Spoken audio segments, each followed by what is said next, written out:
Ya, untuk menghindari penyakit was-was, diantaranya tadi artikel kiat menghindari syaitan tadi yang saya kirim. Ada 26 cara, ya. Kiat menghindari was-was. Was-was itu dari mana? Dari setan. Berarti kita harus melakukan beberapa hal agar setan tidak mudah mengganggu kita. Salah satu gangguan setan itu was-was, ya. Gangguan mereka banyak. Jadi was-was itu berasal dari setan. Alladzi yuwaswisu fi sudurin nas. Yang telah membisikkan rasa was-was di dalam dada manusia. Was-was kita, jangan-jangan begini, jangan-jangan begini, khawatir begini, takut begini, was-was. Jalan apa enggak ya? Makan apa enggak ya? Ngaji apa enggak ya? Macam-macam. Jadi kita ragu, udah wudu apa belum ya? Padahal udah wudu itu, wudu lagi. Udah takbir Allahu Akbar, lalu batalkan, takbir lagi. Udah sholat apa belum ya? Jadi ada was-was. Hal seperti ini bukan orang tua saja loh. Saya pernah ditanya oleh anak SMA. Ada kajian ibu-ibu di daerah Pondok Indah, kajian di Pondok Indah. Ibu ini datang sama anaknya. Anaknya SMA, Bu. Ternyata pertanyaan ini dari anaknya. Anaknya itu suka was-was. SMA masih was-was. Biasa kan was-was itu udah agak tua gitu ya. Ini udah apa belum ya? Karena banyak lupanya. Ini masih SMA saja was-was. Dan dia sering merasakan, udah wudu apa belum ya? Udah belum, ini untuk belum ya? Dia ragu-ragu terus dengan perbuatannya. Maju mundur, masih SMA. Nah, saya katakan bisa jadi ini gangguan setan. Coba dilakukan beberapa pembentengan-pembentengan ya, yang di artikel tadi itu. Ya, kita lakukan itu baik di rumah kita, pada diri kita, dalam perjalanan kita, ketika keluar bismillah, tawakkaltu 'alallahi, la haula wala quwata illa billah. Di rumah baca surah Al-Baqarah agar setannya kabur. Pas dibaca, ternyata yang kabur siapa? Suami. Mas mau kemana mas? Ibu lagi baca surah Al-Baqarah. Aku nggak bisa masuk nih, keluar aja dah. Begitu ibu nggak baca Al-Baqarah, masuk lagi. Boleh baca lagi, keluar lagi. Oh jadi setan selama ini kamu. Jangan seuzon. Bisa jadi kebalikan. Suami yang baca Al-Baqarah, ibu keluar terus. Suami mau kemana bu? Keluar terus. Rupanya istrinya setan. Setan dari jenis manusia. Jadi was-was itu harus kita lawan. Ya, ini tambahan ya. Tadi 26 kiat untuk menghindari setan. Ada kiat tambahan yang lain untuk menghindarkan diri dari was-was. Kita lawan ketika datangnya was-was itu. Harus ada perlawanan. Jangan kita diam, ya. Kalau diam makin kuat setannya menggoda kita. Kita lawan. Adakan perlawanan. Sama seperti kita sholat.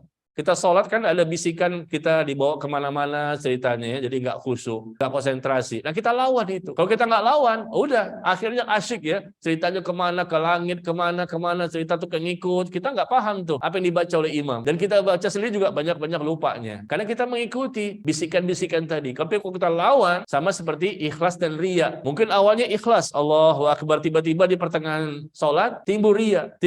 Nah kita lawan, sholatnya sah. Tapi ketika riya itu timbul, nah kita bernikmat-nikmat dengan riya, maka makin riya bahkan di situ. Nah nggak sah sholatnya.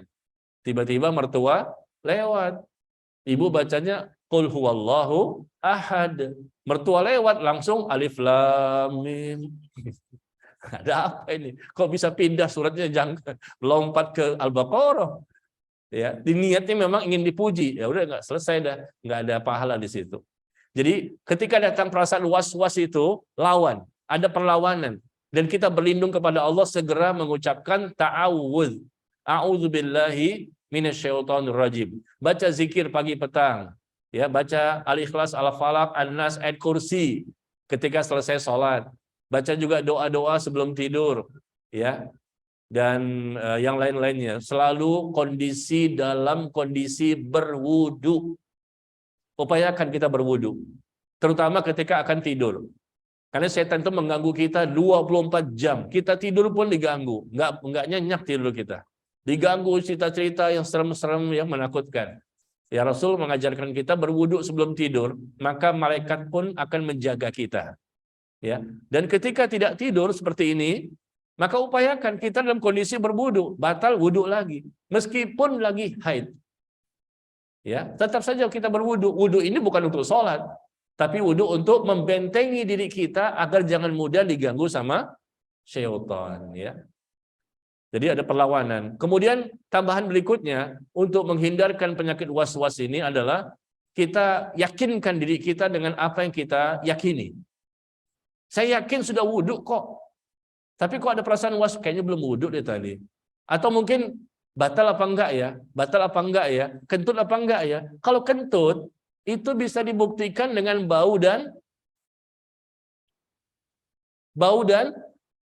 bunyi.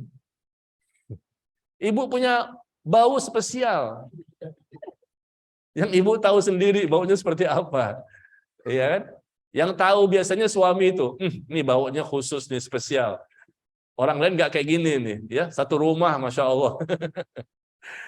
Dari baunya tercium, atau dari bunyinya, tut, gitu kan.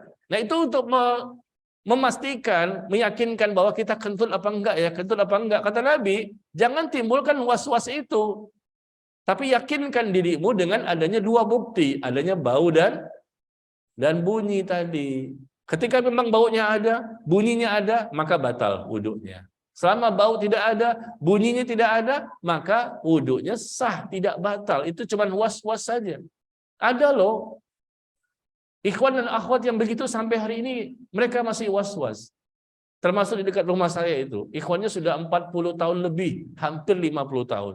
Dia bingung dengan dirinya, selalu bertanya kepada saya masalah cuma satu. Itu lagi, itu lagi, itu lagi. Kenapa Pak Ustadz? Saya ini was-was. Was-was terus.